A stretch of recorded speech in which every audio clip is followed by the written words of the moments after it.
जय श्री कृष्णा, राधे राधे। आज इस वीडियो में हम आपको बताने जा रहे हैं वैशाख मास महात्म्य का 23वां अध्याय। इस अध्याय में हम आपको बताएंगे गंगा सप्तमी की क्या महिमा है।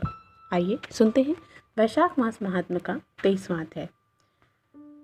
एक समय की बात है, सूजी महाराज सबको भगवत गीता के लक्षण तथा वैशाख स्नान की महिमा बताते हुए राजा अम्बरीश और नारद मुनि का वृत्तांत सुनाते हैं।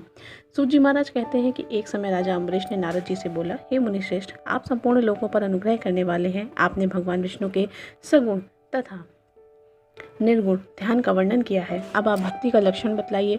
साधुओं पर कृपा करने वाले हे देव ऋषि, मुझे यह समझाइए कि किस प्रकार मनुष्य को कब, कहाँ और कैसी तथा कैसी भक्ति करनी चाहिए। राजाओं में श्रेष्ठ महाराज अम्बरीश ने ये वचन सुनकर देवर्षि नारद जी को बड़ी प्रसन्नता हुई। वे उनसे बोले, राजन सुनो, भगवान की भक्ति समस्त पापों का नाश करने वाली है। मैं तुमसे उस भक्ति का भली भांति वर्णन करता हूँ। भक्ति अनेकों प्रकार की बताई गई है, मानसी, वाचिकी, कायकी, लौकिकी, वैदिकी तथा आध्यात्मिकी। ध्यान, धारणा, बुद्धि तथा वेदार्थ के चिंतन द्वारा जो भगवान विष्णु को प्रसन्न करने वाली भक्ति की जाती है उसे मानसी भक्ति कहते हैं, अर्थात मन से की गई भक्ति। दिन रात वेद मंत्रों के उच्चारण तथा जप, उपनिषद, वेद आदि के पाठ से भगवान जी की प्रसन्नता के लिए जब किए जाते हैं उसका नाम वाचिकी भक्ति है, अर्थात मुख के द्वारा की गई भक्ति। व्रत उपवास नियमों पालन तथा पांचों इंद्रियों के संयम द्वारा की जाने वाली आराधना, जो कि शरीर के साध्य होने के कारण कायकी भक्ति कही गई है, यह सब प्रकार की सिद्धियों को संपादन करने वाली है। पाद्य, अर्घ्य आदि उपचार, नृत्य, वाद्य, गीत, जागरण तथा पूजन आदि के द्वारा जो भगवान की सेवा की जाती है उसे लौकिकी भक्ति कहते हैं। ऋग्वेद, यजुर्वेद और सामवेद के जप, संहिताओं के अध्ययन आदि तथा भविष्य की आहुति, यज्ञ आदि के द्वारा की जाने वाली उपासना का नाम वैदिकी भक्ति है।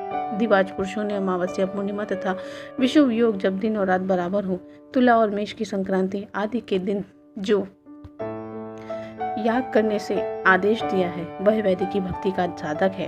अब मैं योग जन्य आध्यात्मिकी भक्ति का वर्णन तुम्हारे समक्ष करता हूँ।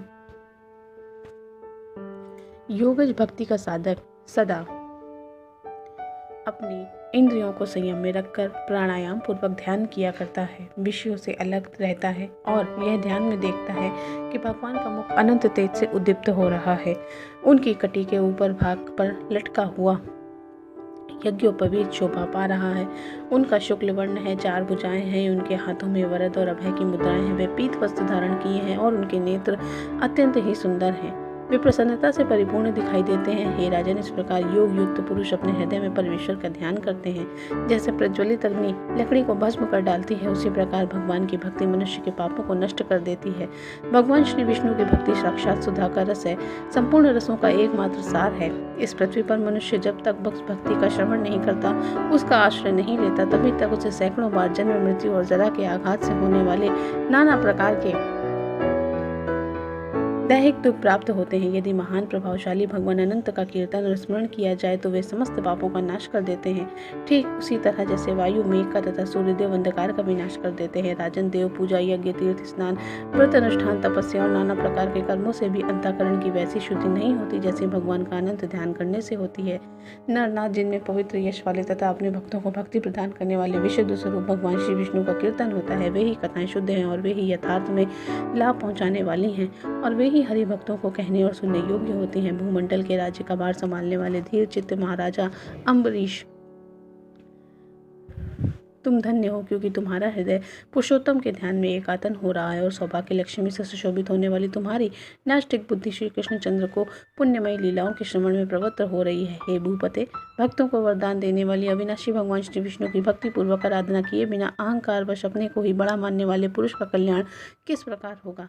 भगवान माया के जन्मदाता हैं, उन पर माया का प्रभाव नहीं पड़ता। साधु पुरुष उन्हें भक्ति के द्वारा ही प्राप्त करते हैं और इस बात को तुम भी जानते हो। राजन, धर्म का कोई भी तत्व ऐसा नहीं जो तुम्हें ज्ञात न हो। फिर भी जिनके चरण ही तीर्थ हैं, उन भगवान की चर्चा का प्रसंग उठाकर जो तुम उनकी सरस कथा को मुझसे विस्तार के साथ पूछ रहे हो, उसमें यही कारण है कि तुम वैष्णवों का गौरव बढ़ाना चाहते हो।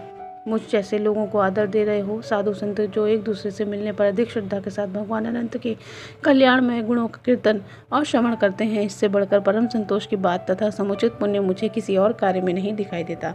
ब्राह्मण, गौ, सत्य, श्रद्धा, यज्ञ, तपस्या, श्रुति, स्मृति, दीक्षा और संतोष, ये सब श्रीहरि के स्वरूप हैं।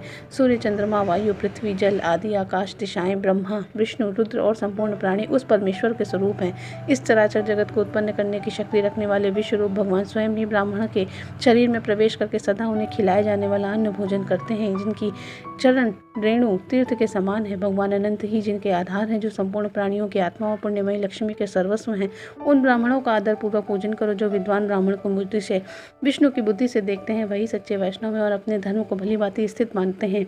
तुमने भक्ति के लक्षण सुनने के लिए प्रार्थना की थी, सो मैंने तुमसे सब कुछ सुना दिया है। अब गंगा स्नान करने के लिए मैं जा रहा हूँ। यह वैशाख का महीना उपस्थित है, जो भगवान लक्ष्मीपति को अत्यंत ही प्रिय है। इसकी भी आज शुक्ल सप्तमी है, जिसमें गंगा स्नान अत्यंत दुर्लभ है। पूर्व काल में राजा जनू ने वैशाख शुक्ल सप्तमी को क्रोध में आकर गंगा जी को पी लिया था और फिर अपने दाहिने कान के छिद्र से उन्हें बाहर निकाला था। अतः जनू की कन्या होने के कारण गंगा जी को जाह्नवी भी कहते हैं। और इस तिथि को स्नान करने से जो आकाश की मेखला भूत गंगा देवी का उत्तम विधान के साथ पूजन करता है, वह मनुष्य धन्य और पुण्यात्मा होता है। जो वैशाख शुक्ल सप्तमी को विधि पूर्वक गंगा में देवताओं और पितरों का तर्पण करता है, उसे गंगा देवी की कृपा दृष्टि देखती है और वह स्नान के पश्चात सभी पापों से मुक्त हो जाता है। वैशाख के समान कोई दूसरा महीना नहीं है, गंगा के सदस्य कोई दूसरी नदी नहीं। इन दोनों का संयोग दुर्लभ है और भगवान की भक्ति से ऐसा संयोग बहुत मुश्किल से प्राप्त होता है। गंगा जी का प्रादुर्भाव भगवान श्री विष्णु के चरणों से हुआ था। वे ब्रह्मलोक से आकर भगवान शंकर के जटाजूट में निवास करती हैं। गंगा समस्त दुखों का नाश करने वाली है। वे अपने स्रोतों से निरंतर प्रवाहित होकर तीनों लोगों को पवित्र करती हैं। उन्हें स्वर्ग पर चढ़ने के लिए सीढ़ी माना गया और वे सदा आनंद देने वाली है।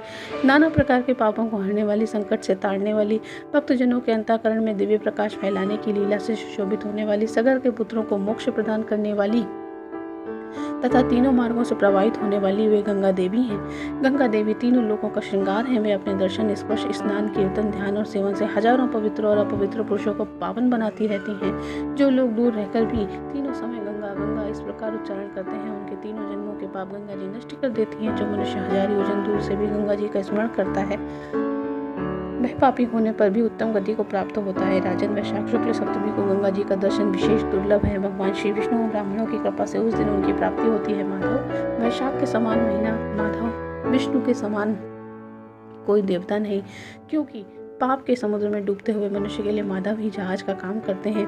और माधव मास में जो भगवान की भक्ति पूर्वक दान, जप, हवन और स्नान आदि शुभ कर्म करते हैं, उनका पुण्य अक्षय और 100 करोड़ गुना अधिक हो जाता है। जिस प्रकार देवताओं में विश्वात्मा भगवान नारायण देव श्रेष्ठ हैं, जैसे जप करने योग्य मंत्रों में गायत्री सबसे उत्कृष्ट है, उसी प्रकार नदियों में गंगा जी का स्नान सबसे ऊंचा है। जैसे संपूर्ण स्त्रियों में पार्वती, तपन करने वालों में सूर्य और लाभों में आरोग्य लाभ, मनुष्यों में ब्राह्मण, पुण्यों में परोपकार, विद्याओं में वेद, मंत्रों में प्रणव और ध्यानों में आत्मचिंतन, तपस्या में सत्य और सर्वधर्म पालन, शुद्धियों में आत्मशुद्धि, दानों में अभयदान तथा गुणों में लोगों का त्याग ही सबसे प्रधान माना गया है। उसी प्रकार सभी मासों में वैशाख मास अत्यंत श्रेष्ठ माना गया है।